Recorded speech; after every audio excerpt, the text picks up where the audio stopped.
Kaspar, what is hot at this moment? Sicily is hot. Oh, I thought you were going to say something financial.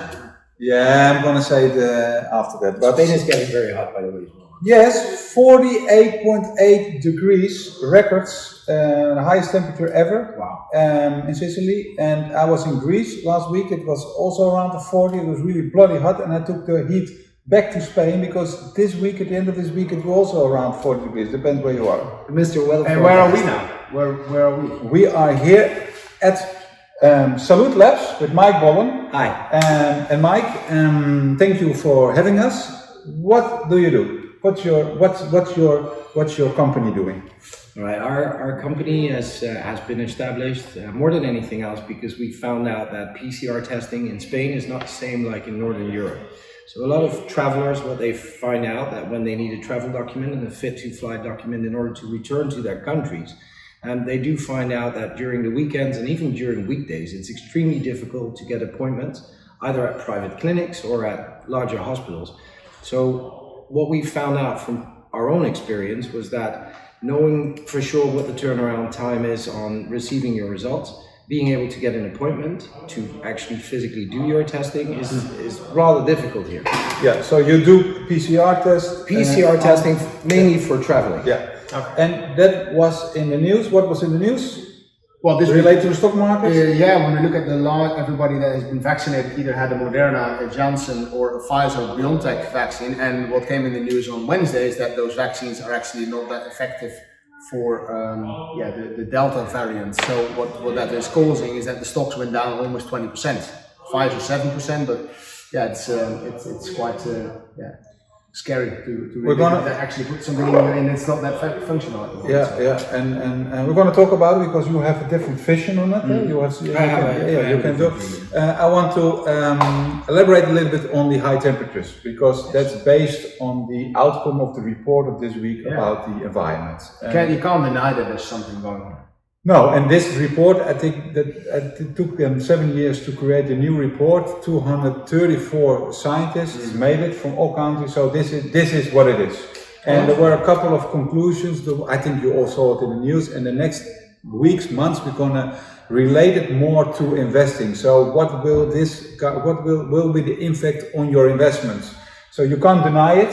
It's there. Absolutely. And it will have effect on certain companies and sectors, positive and negative. So this is high over, and the next week we're going to dive into it. Exactly. A couple of interesting conclusions. One is that it's all due to us. Of course it is. The people, human beings, not nature itself. And the main thing is the CO2, so the fossil energy. Yeah. That was the conclusion. And I found it not funny, but I found it strange that in the same week, Biden says, ask OPEC Plus, we the people. Yeah, OPEC Plus, please produce more oil. Yeah, you can't understand it. Because money related, and that's the big thing. At the pump, we need the gas prices are more expensive, and that's not good for the recovery of the economy. So it's going to be an interesting time because now, again, people know we have to do something, but there are also forces that think that it's not the first thing on the agenda; it's the second thing or the third thing maybe on the agenda. And if you look at if you look at the gas prices nowadays, it's around $3,200 per barrel. A year ago it was $2,200, so the prices increased already 50%. That's a lot. And also the inflation, because that's also in the inflation figures. The US reported a 0.5% growth of increasement over July, and it's now on a yearly basis 5.4. Yeah. And that's what you're going to talk a little bit later about what will be. What we saw on Sunday, I'm going to talk very much, but we saw on Sunday the reaction on Friday on the job reports that there's a huge amount of jobs that can't be filled. And 10 million, no? Yeah, 10 million jobs. It's just no people. Huh? So the people say there's no work. This is just US in the US. related. 10 million jobs that there is no personnel to be found. It's mainly also of course restaurants and bars, etc. But I mean, it's still jobs. And so it's lower skilled jobs that they. I don't have the exact division of Temporary workers mostly. Temporary workers, Yeah. etc. But it's 10 million jobs. It's a lot. So To be filled. yeah. And you saw a really strange reaction in the gold price, mainly also because we're in summertime and there's very low volumes in the market. But gold almost dropped $80 in a couple of hours, and then it bounced back. And we see that mainly driven also. Gold was very high for a long time because the dollar was very weak. And with the trigger was then the job report, and now the inflation, etc., etc. So gold is something really important to look out for the next period where this will go. We're back more or less at the level of 1750, but if it goes below that, the gap is open to any. Yeah, it's interesting. If you have a gold position, you have to be aware of that. Absolutely. Yeah. I want to close off later after Mike about positive news about the energy sector. So you said in this week it was in the news. The biggest vaccine companies, and it's all related to figures. The official figures in the market are that the growth is not, people are less infected. Well, how do you think? What do you see? Not what do you think, but what do you see? Well, what are the facts within your company? When we look at the facts of the people that we test, and people that test with us, they test because they want to fly back to their home country. So flying back to your home country. That is the group that you test. That's the people that we test. People they book online with us. Somebody. So not the people with symptoms. No, absolutely. Well, I mean, there's obviously sometimes people that will use this as well because they've got symptoms. But I would say most probably 95% of our clientele tests to be able to fly back home. And we've got that in a wonderful way coordinated. But and you're all through Spain, right? It's different areas of Spain. Yeah, we work in mainly the tourist hub. So we're very active in the area of Barcelona, down here on the Costa del Sol, concentrated around Marbella, but from Marbella to Sotogrande, and on the island of Ibiza. Now, one of the things that we do notice is that the people that do test with us only actually test with us to get a certificate to fly back home. And the rates of people that are actually testing positive are significantly higher than the results that we are being presented. And it are big groups, so do you think it's also based on the behavior of those people that you're testing? In the sense that they are tourists, they are going out. Well, I think in general people have got a false security, as I would call it, because people think, and of course, if you look at the people that are being hospitalized and the amount of death that we're seeing, luckily enough, those rates are dropping. But the false security of being vaccinated and therefore being able to do basically whatever you please does not mean that you cannot get infected, and it does not mean that you cannot carry it and transmit it. Yeah, because it depends per country where you're going to. So sometimes if you are double vaccinated and that's longer than 2 weeks ago, you don't need the PCR or the antigen, but it depends per country. No, it's different per country and it's different per region. So we see our US and especially the Middle Eastern travelers, they are all required to actually have a PCR test. And then there are some countries within Europe that require a PCR test. I see a difference. So the people that fly to a country that need a test, even when they are double vaccinated, they also have high percentages or higher than the official figures. Well, we don't differentiate between countries on whether they are positive more in one country than the other country. The only thing is that my anticipation is that eventually all European countries, European governments, and most probably worldwide, they will come to the conclusion mainly of two things, and that is the reliability of the antigen is far less than the PCR testing. Because what we actually see is that the quality of antigen testing, there's a huge variation in that.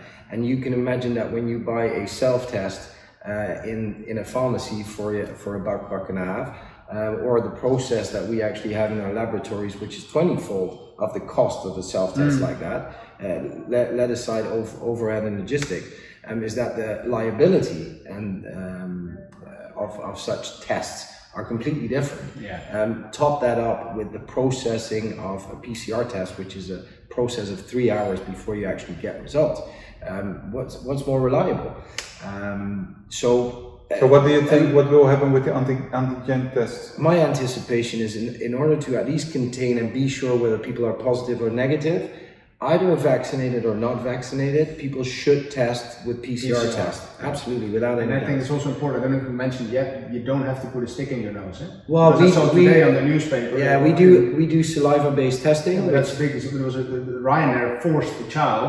Yeah. Really? On the front page of the Telegraph to have a PCR. But it's very, you know, it's a big advantage. it's horrible no, that stick up your nose. it is a big advantage. I think the only thing is that we will see a shift where saliva testing will be more accessible for people.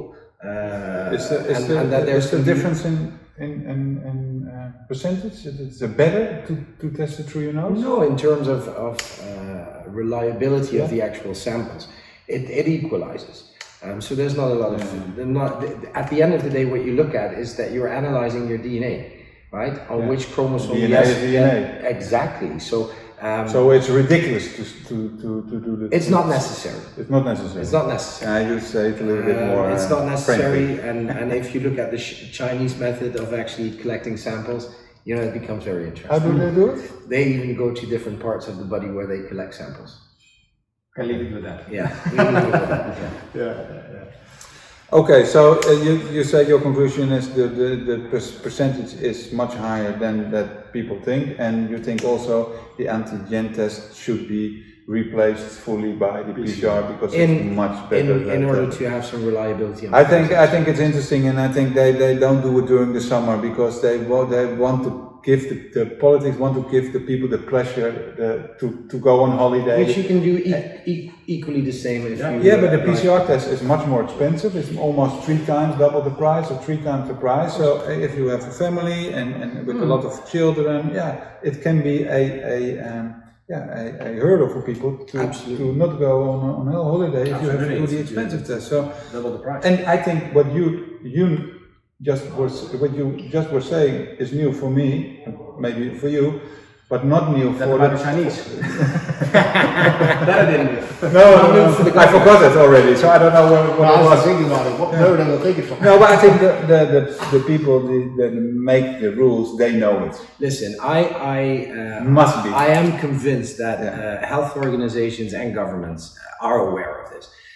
But what you do see is that because it's something that changes on almost a weekly basis, countries all of a sudden are changing their regulations. So Austria, as an example, till 10 days ago, there was no need being vaccinated to actually submit a certification of your test results. Now what they have done is they have implied that when you fly back to Austria, you have to submit a negative PCR result. Otherwise, you're not allowed into the country. So that's where I see where the future will go related to testing. Interesting. And that's what the majority of the actual labs that we collaborate with, they are of the same opinion. So. No, very really interesting. And then they fly home. Do they fly? How you have an interesting? Thank you for the little bridge. Before that bridge, flying home, the interesting bit is, and we had several phone calls of people like that, where they said, can you provide us with a CMT count, which is a technical thing, which I will not elaborate on. Why? Because they flew back home and they did actually follow the recommendation of the country, coming from a country like Spain, where the numbers are relatively high. Do a self-test. And they turn out to be actually positive when they fly back. You know, and that does happen more than once that we get those phone calls. Wow. So, you know. Right. Flying. There we go.